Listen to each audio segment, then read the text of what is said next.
So then I move to the other side, and I'm going to take the left knee toward the left shoulder.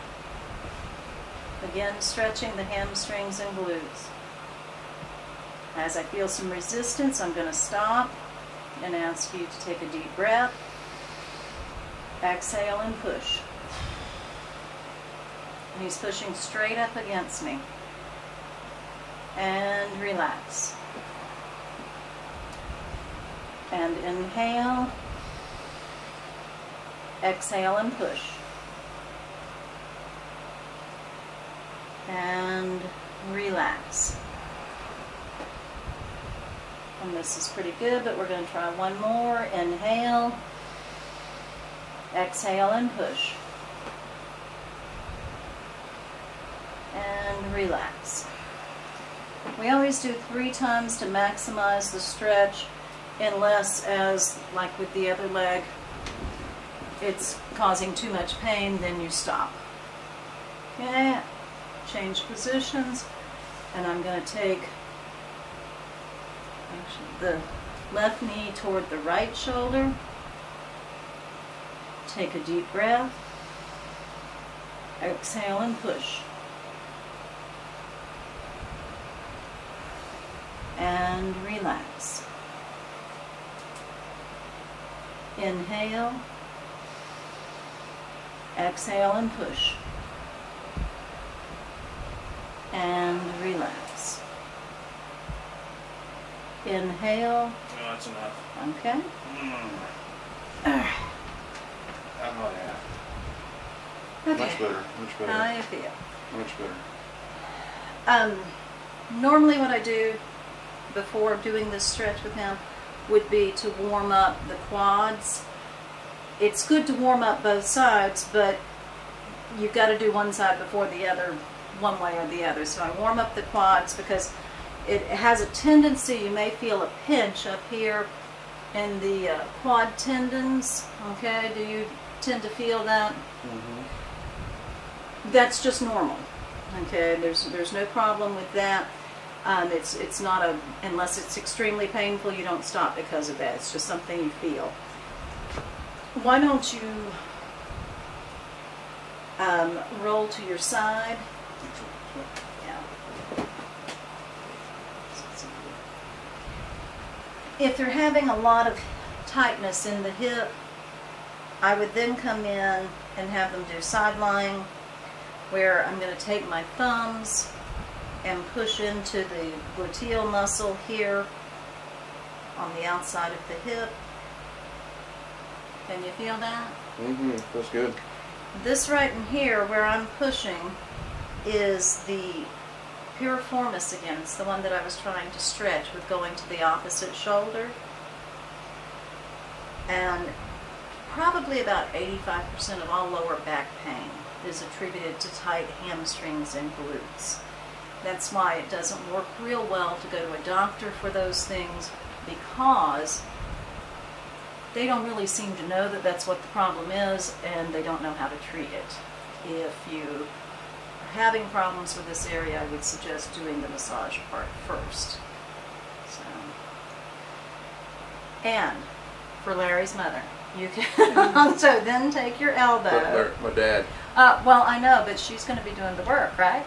His wife, Oh, yes. I'm sorry. That's okay.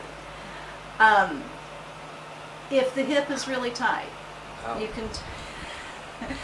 can take the elbow, lower it until you feel resistance. Yeah, that's painful. Okay, is that better? Mm-hmm. And then take the arm and lower the arm. And what you're trying to do is split the muscle, okay? Because you're right on a knot, so you're just trying to separate the fibers, okay? It's a very easy maneuver to do and doesn't hurt the person who's doing it at all, which can't be said the same for the person who's receiving it. Yeah, there's no pain after that first one. You found the knot right away. Yeah. Oh. That doesn't hurt. Okay. It's rolling pretty bad. That's a tendon. Yeah. So. It's a little swollen or something. Yeah. I've been riding my bike a bit. Good. Why don't you want to go face down? Sure. I'm just gonna pull out the. Yeah, I'll move that. I'll put it under your ankles. Okay. Okay. All right. Normally these stretches are done for people who are feeling lower back pain or pain in the hips, and the lower back pain is usually felt in this area. Okay. It can be a disc issue. Okay. Doing the massage and doing the stretches is a good way to rule that out.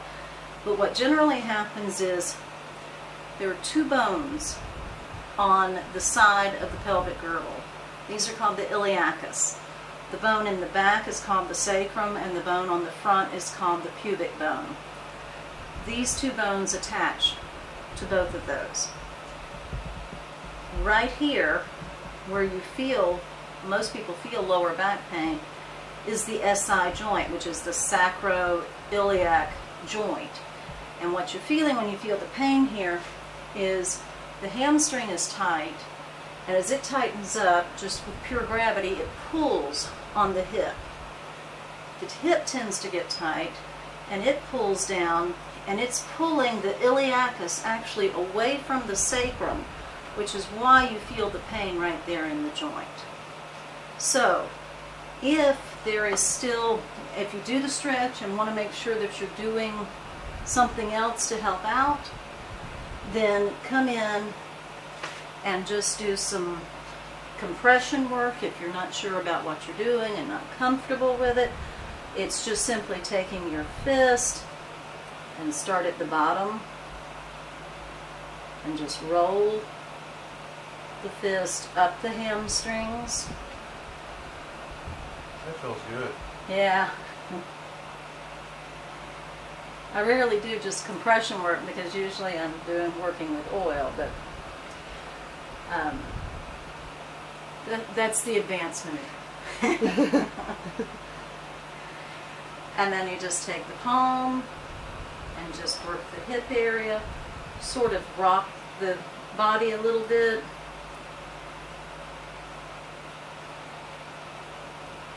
Very little you can do wrong in here, especially as long as the patient isn't screaming.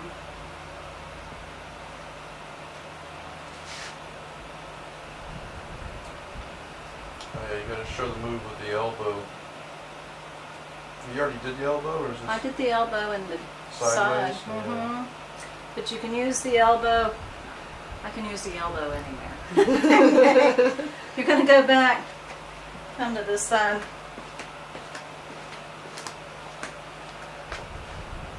This is the spot that I went into with the elbow when he was side lying. This is where the piriformis is. It does tend to be tight on most people. This muscle allows you to rotate your foot or your knee out. When you go to get out of the car,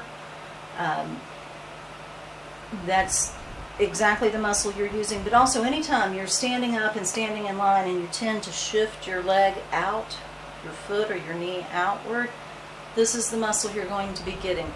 Even if you're sitting in the car and you rotate your knee out, you're still doing this, which is why a lot of people get real stiff when they're on a long drive. So you can come in with the thumb. It's sort of just right in the middle, and toward the top. And usually they'll let you know exactly where it is when you hit it. So you can take your thumb and work it. You can also come in, put the elbow in the same spot. Yeah, you got it right there. Ow. And then lower the arm. Pick the arm up, move it over a little bit, lower it again. Just come back to it 2 or 3 times. They'll really feel it. And then you just use some compression again.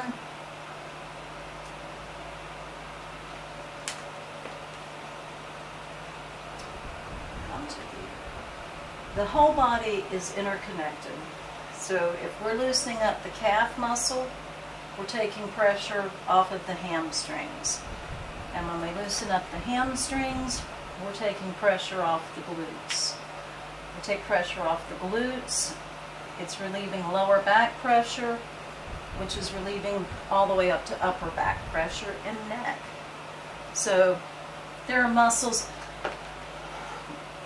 The erector spinae group run all the way down from the neck to the sacrum.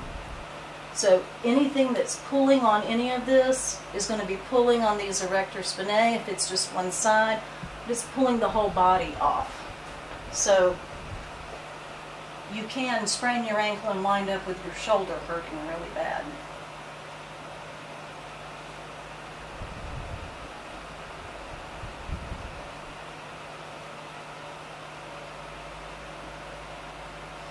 Here we go back to, you can use both fists. This outside's pretty tight. Or you can go back to one fist. This kind of stuff does not put a lot of pressure, though, on the person who's doing the work. So it's